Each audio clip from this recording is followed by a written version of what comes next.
Hey there, welcome back to another episode of the Bible and Life podcast. I am so glad you're joining me here on this episode of the show. On the Bible and Life, our goal is to provide what I like to call blue jeans theology. That is theology, Bible teaching that's dressed in everyday life, that walks around in everyday life so that we can follow Jesus right in the midst of our everyday life. So that's the goal. That's the heart behind this show. And if you're a first-time listener, welcome. I pray that you find this episode encouraging and strengthening to your faith. If you're a regular listener, man, I'm just glad you're part of the Bible and Life family. On this episode, I just want to offer a reflection. It's something I have been reflecting on for a few weeks. It grew out of a project I was working on for a while, a writing project, and wrapped that up. And this particular passage and these thoughts have been just on my mind since then. And I even shared it with my email subscribers in an email that I send out each month. And so I just really wanted to share this with you. And it really comes down to this question of, what does God want most from us? Like, what is he really after? And the reality is, obviously, God is complex and big, and our relationship with him is deep and multifaceted. And so I don't know that you could boil that down to just one thing exactly. There's a lot of things that are important to God and a lot of things he values. And yet at the heart of all the things that God values and wants out of his relationship with us and wants out of us in relationship to him and as his people in community, right? There's lots of things God wants, but at the heart of all of that, I do think there's a core thing that really God desires from us more than anything else, and that's what this passage is all about. That passage is Habakkuk chapter 2, verse 4. So I just want to offer some reflections from Habakkuk 2:4 over the next few moments with you. Now, let's be honest that the Old Testament prophets can be hard. They're confusing, right? They kind of speak in a weird way. They can be hard to understand. Some of that is because they're rooted in their historical context, but then you combine that with the fact that so much of them is written in poetry. So now you got Hebrew poetry about Hebrew politics and Hebrew social life, and we're talking about Hebrew social life in 6, 7, 800 BC, and the prophets can just be hard. But Habakkuk, I get. Habakkuk, I think, is probably my favorite Old Testament prophet, maybe because his book is short. And I can get my hands around it and I can get my head around it. I'm not sure, but I like the book of Habakkuk. In fact, I love what Habakkuk says in the message of the book of Habakkuk.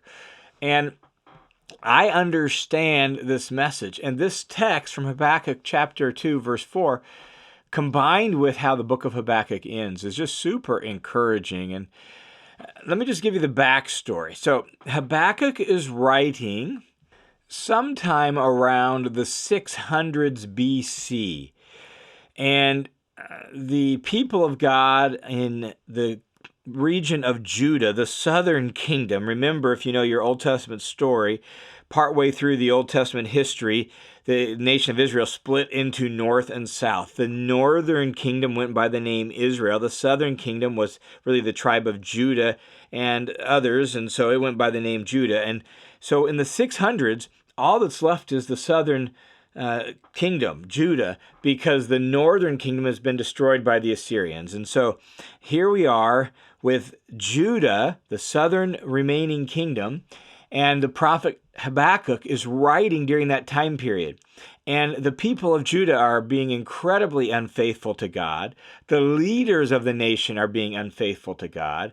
And Habakkuk is just dismayed as a faithful follower of God. And one of his spokesmen, he's dismayed with the wickedness and the injustice among his people.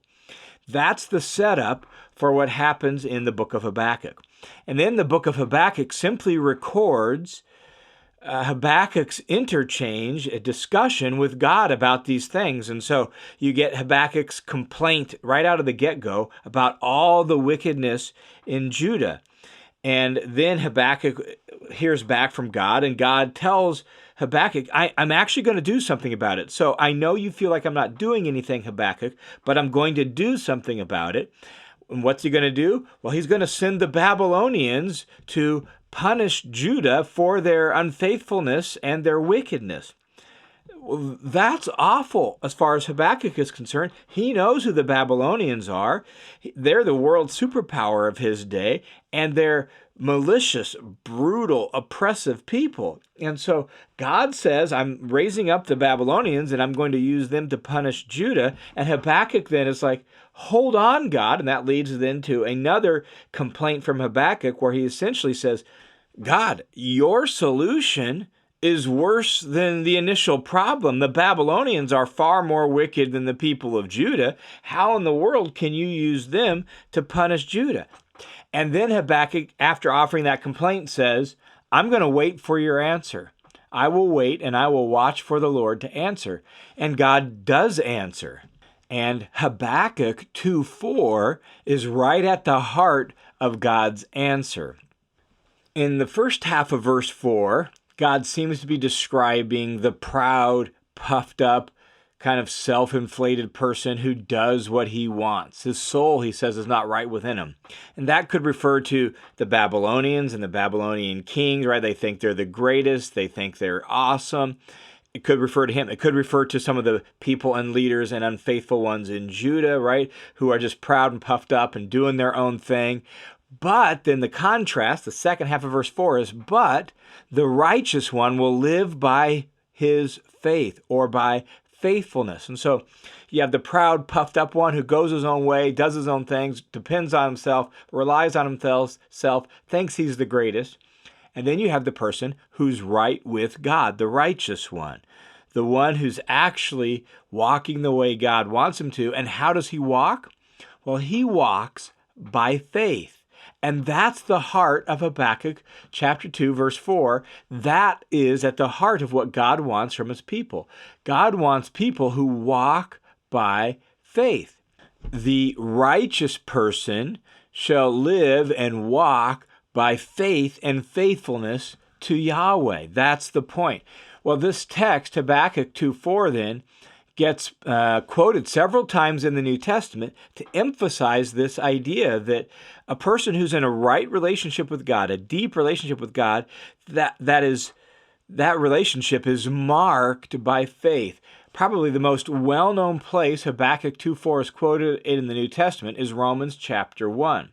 In Romans 1:16, the Apostle Paul says that the gospel is the power of God to salvation.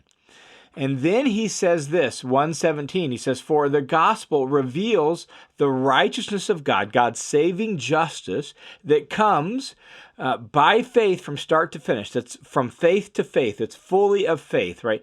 God's saving justice is for those who are people of faith, just as it is written, he says, the righteous one will live by faith. And there he quotes Habakkuk chapter 2, verse 4. And so the gospel reveals God's saving justice that comes by faith, and that was talked about clear back in Habakkuk 2:4, where Habakkuk realized, or God told Habakkuk that, look, you don't get this, you don't understand what I'm up to, but the person who's in a right relationship with me has to trust me and has to walk by faith.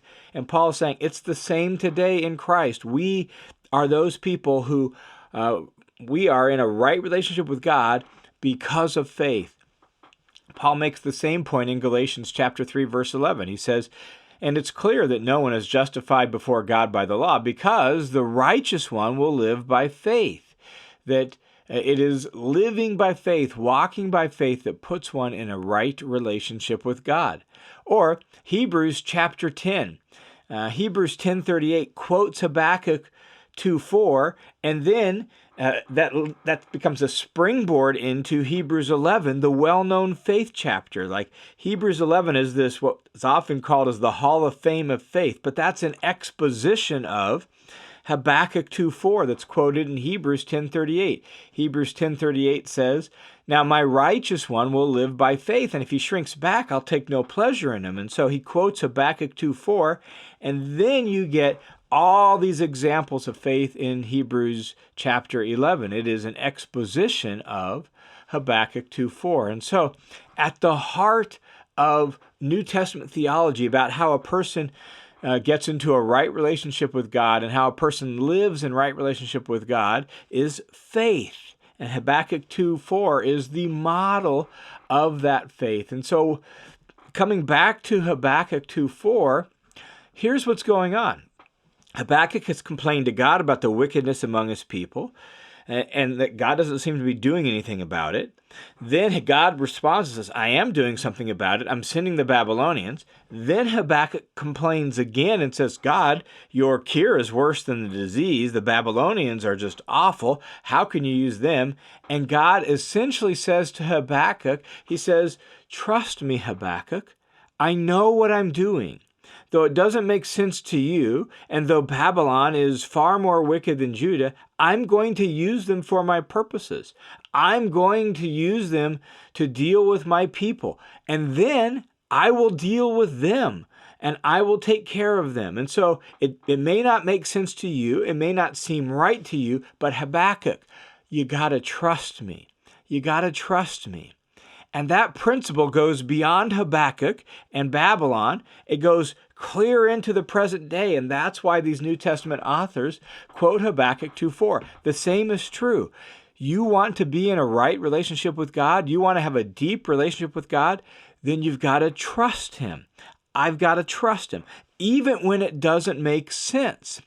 Even when God's ways are hard to understand, even when what God is up to in the world makes you scratch your head, whether at a big global level or at a deep personal level, what's going on in our life, there are times where it's like, I just don't understand, God. Where are you? This request seems clearly in keeping with your will and you're not answering, or look at all the injustice in the world.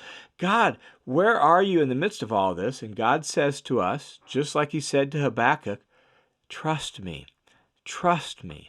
What Habakkuk 2:4 shows us is that faith is the key to righteousness and life. God desires a loving, loyal trust in Him more than anything else. So even when His ways don't make sense, we need to trust Him. Even when what's going on in the world may not make sense, we trust Him. That's what God wants more than anything else, is loving, loyal trust in Him. Well, Habakkuk took the lesson that God gave him to heart, and he heard God's word, and he basically opened his heart and opened his hands and said, okay, Lord, I don't get it. I don't like it. The Babylonians are awful, and that's going to be terrible. So, God, it doesn't make sense to me, and I'm not a fan of it. Yet I trust in you. Yet I will walk with you by faith. And we know Habakkuk got that lesson because of how he ends his book. The book of Habakkuk, chapter 3, 3 short chapters, ends with really a pledge of trust by Habakkuk with a beautiful poem. Habakkuk 3, 17 and 18 says this: even if the fig tree doesn't blossom, and there is no fruit on the vines, and the yield of the olive fails, and the fields produce no food.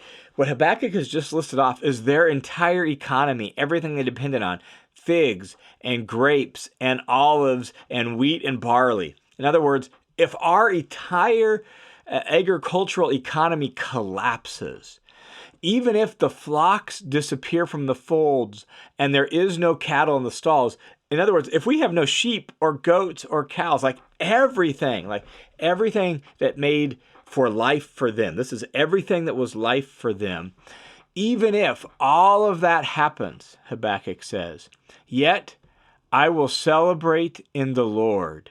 I will rejoice in the God of my salvation. And then he ends the book with these words. He says, the Lord God is my strength. He has made my feet like the deer's feet, and He's enabled me to walk in high places. Man, what a beautiful pledge of trust by Habakkuk. Like, if everything goes south, if our whole livelihood is taken away, if everything that's beautiful and good and makes life possible in the midst of this world is stripped away, yet I will proudly rejoice in the Lord. I will be glad in the God of my salvation. And so may we be a people like Habakkuk that learns this lesson of trusting God, clinging to Him tightly, even when life doesn't make sense. May we find our gladness and our joy in Him, even if our circumstances are less than ideal, or even if our circumstances are absolutely devastating and awful. May we find our joy, our happiness, our gladness, our sense of confidence and celebration. May we find it in Him, because He is trustworthy, He is steadfast, He is dependable. And so I pray that this encourages you as it has encouraged me to depend on the Lord and rejoice in Him, regardless of what comes your way in life. Hey, thanks for tuning into this episode of the Bible and Life podcast, and thanks for being a part of the Bible and Life family. May God bless you. May He lead you. May He make His face smile upon you and give you great joy as you set your gaze on Him. God bless you guys. I hope you have a wonderful week in Christ. I look forward to talking to you again next week.